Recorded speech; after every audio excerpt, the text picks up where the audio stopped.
జై సాయిరామ్. అందరికీ నమస్తే, అందరికీ గుడ్ మార్నింగ్. మళ్ళీ ఒక చిన్న కథ చెప్పుకుందామా.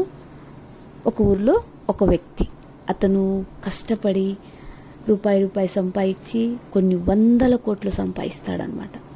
బాగా సంపాదించిన తర్వాత బాగా వయసు కూడా వచ్చేస్తుంది కదా. వయసు రాగానే ఏమనిపిస్తుంది, ఇంకా భగవంతుడి దగ్గరికి వెళ్ళిపోయే సమయం అంటే అట్లా ఆ స్టేజీలో ఇంకా కొన్ని వయసు అయిన తర్వాత ఎలాగైనా ప్రతి ఒక్కరూ మరణిస్తారు. అప్పుడు ఈ 100 కోట్లు నేను ఎట్లా వదిలిపెట్టి పోవాలి అని చెప్పి అతను దిగులు పట్టుకుంటుంది. దిగులు పట్టుకొని ఈ 100 కోట్లు నేను నాతో పాటే తీసుకుపోవాలి, ఈ భూమి మీద నేను ఏమి వదిలిపెట్టి పోకూడదు అని చెప్పేసి అతను తన తెలివి అంతా ఉపయోగించి ఆలోచిస్తూ ఉంటాడనమాట. ఆలోచిస్తూ ఉన్నప్పుడు ఏం చేస్తాడు అంటే అన్ని వాళ్ళకి తెలియచేస్తాడనమాట. ఎవరైనా సరే ఈ డబ్బుని మరణించిన తర్వాత నాతో పాటు తీసుకుపోయే మార్గం చెబితే వాళ్ళకి నేను వాళ్ళు అడిగినంత ధనాన్ని ఇస్తాను అని చెప్పేసి ప్రకటిస్తారు. ప్రకటిస్తే ఎవ్వరూ ముందుకు రారు. 1 నెల అవుతుంది, 2 నెలలు అవుతుంది, 3 నెలలు అవుతుంది. ఇతనేమో ప్రకటనలు ఇస్తూనే ఉన్నారు, కానీ దానికి ఆన్సర్ చేయడానికి ఎవ్వరు ముందుకు రావట్లేదు. అయ్యో ఎవ్వరు ముందుకు రావట్లేదే, నాకేమో వయసు పైబడిపోతుంది, ఇంకా ఈ డబ్బు అంతా నేను భూమి మీద వదిలిపెట్టి పోవాల్సిందేనా అని దిగులు పడి చిక్కిచ్చలమైపోతుంటాడు. అంటే తిండి కూడా తినడనమాట, డబ్బు వదిలిపెట్టి పోవాల్సి వస్తుంది అని. అప్పుడు వేరే ఒక అతను, అంటే ఒక సాధువు అనమాట, సాధువు ఆ ప్రకటన విని ఇతని దగ్గరికి వచ్చి చెప్తాడు, నేను మీకు ఆ సలహా ఇస్తాను, నేను మీకు ఉపాయం చెప్తాను అని చెప్తారు. చెప్తే అప్పుడు ఓకే అని ఎంతో సంతోషపడతాడు. నేను మిమ్మల్ని కొన్ని క్వశ్చన్స్ వేస్తాను, దానికి ఆన్సర్ చేస్తారా అని అడుగుతారు. ఓకే అంటారు. మీరు ఎప్పుడైనా అమెరికా వెళ్ళారా అని అడుగుతారు. వెళ్ళాను అంటారు. అక్కడ ఎన్ని డబ్బులు ఖర్చు పెట్టారండి మీరు అని అడుగుతారు. అడగంగానే మన డబ్బులలో చెప్తున్నాడు అనమాట, ఇన్ని లక్షలు అన్ని లక్షలు అని. కాదు, అక్కడ అమెరికాలో మీరు ఈ 1,00,000 రూపాయలు, ఈ 10 రూపాయలు, ఈ 100 రూపాయలు ఇవి తీసుకెళ్ళి ఇస్తే వాళ్ళు తీసుకున్నారా అని అడుగుతారు.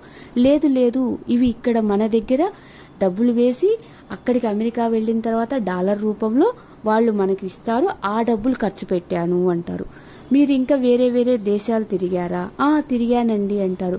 అక్కడికి వెళ్ళేటప్పుడు కూడా ఈ నోట్లు, మన ఇండియాలో నోట్లు తీసుకువెళ్ళారా అని అడిగితే లేదు, అక్కడికి వెళ్ళి ఆ దేశంలో ఏ డబ్బు అయితే ఉంటుందో ఈ డబ్బును అక్కడ ఇచ్చి ఆ డబ్బును నేను తీసుకొని ఖర్చు పెట్టాను అని చెప్తుంటారు. సరే కానీ ఇవన్నీ ఎందుకు అడుగుతున్నారు, అసలు విషయం చెప్పకుండా మీరు నా డబ్బు నాతో పాటు తీసుకుపోయే సలహా ఇవ్వమంటే అవి ఖర్చు పెట్టారా, ఇవి ఖర్చు పెట్టారా అని ఇసుక్కుంటాడనమాట.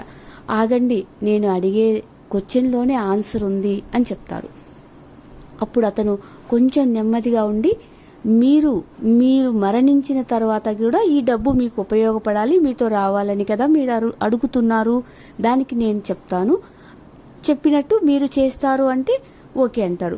మరి చెప్పిన దానికి నేను మీకు ఒక 100 కోట్లు ఇస్తాను అంటాడు. అనగానే అప్పుడు ఆ సాధువు చెప్తాడు, నేను కష్టపడి పని చేయకుండా 1 రూపాయి కూడా నేను తీసుకోను, నాకు అవసరం లేదు, కానీ మీకు ఒక సలహా మాత్రమే నేను ఇస్తున్నా, సలహాకు నాకు డబ్బు అవసరం లేదు అని చెప్తారు. సరే కానివ్వండి, తొందరగా చెప్పండి, ఈ డబ్బు నేను ఎలా తీసుకెళ్లాలో పైలోకానికి అని అడుగుతాడు. అడగంగానే అయ్యగారు, అంటే ఆయన గొప్ప ఆయన కదా, 100 కోట్లు డబ్బులు ఉన్నాయి కాబట్టి, అయ్యా మీరు పుణ్యలోకం వెళ్ళి మీరు మరణించిన తర్వాత స్వర్గానికి వెళ్ళాలి అంటే నీ డబ్బుతో పుణ్య కార్యక్రమాలు, గుడులు కట్టించడం, బడులు కట్టించడము, ముసలి వాళ్ళకి సేవ చేయడము, బీదలకి సేవ చేస్తే మీ పైలోకానికి, పుణ్యలోకానికి, స్వర్గలోకానికి మీకు టికెట్ ఇస్తారు. లేదు, నరకానికి వెళ్ళాలనుకుంటున్నారా, మీ దగ్గర ఇక్కడ ఉన్న డబ్బుల భూమి మీద మీరు సంపాదించిన ధనంతో పాప కార్యక్రమాలు, చెడు అలవాటు చేసుకోండి, చెడ్డవారికి సహాయం చేయండి, ఎవరినన్నా చంపండి, చంపించండి, ఇటువంటి పాప కార్యక్రమాలన్నీ మీరు చేశారనుకో చక్కగా మీకు పైలోకానికి వెళ్ళేసరికి నరకానికి వాళ్ళు టికెట్ తీసి పెడతారు. ఏది, ఈ భూమి మీద సంపాదించిన డబ్బుకి. మరి మీరే నిర్ణయించుకోండి, మీరు స్వర్గలోకంకి వెళ్తారా నరకలోకానికి వెళ్తారా అది నిర్ణయించుకొని మీరు ఇక్కడ భూమి మీద సంపాదించిన ఈ కరెన్సీని పైలోకానికి స్వర్గానికి టికెట్ కావాలో నరకానికి టికెట్ కావాలో ఆలోచించుకోండి. ఇక్కడ నుంచి మీరు ఆ పని మీద ఉండండి. మీరు ఆ పనులు చేస్తూ ఉంటే ఆ పని యొక్క కర్మ ఫలం వల్ల మీరు మీ కరెన్సీ పైలోకానికి వెళ్ళి ఏ టికెట్ వస్తుందో అప్పుడు మీకు తెలుస్తుంది అని చెప్తారు. అప్పుడు అతనికి అది క్లియర్గా అర్థమవుతుందనమాట. ఎవరు నరకలోకానికి వెళ్ళాలి అని అనుకోరు, స్వర్గానికే వెళ్ళాలనుకుంటారు. అప్పుడు అతను ఎంత చక్కగా తన దగ్గర ఉన్న డబ్బును మొత్తాన్ని కూడా ఎతికి పేదలకి, గుడులకి, అన్నిటికీ, అనాథాశ్రమాలకి ఎంత చక్కగా తనే స్వయంగా దగ్గర ఉండి పంచిపెట్టి ఎంత చక్కగా తను ముందు పైకి పోకముందే తృప్తి పడతారనమాట. అదే తృప్తికి మించిన స్వర్గం వేరే లేదు. తృప్తిపడి ఆ సాధువు కృతజ్ఞతలు చెప్పుకుంటాడు. తర్వాత భగవంతుడి దగ్గరికి వెళ్తే భగవంతుడు ఎంత చక్కగా ఆహ్వానిస్తారనమాట. అంటే మన మనస్సే స్వర్గం.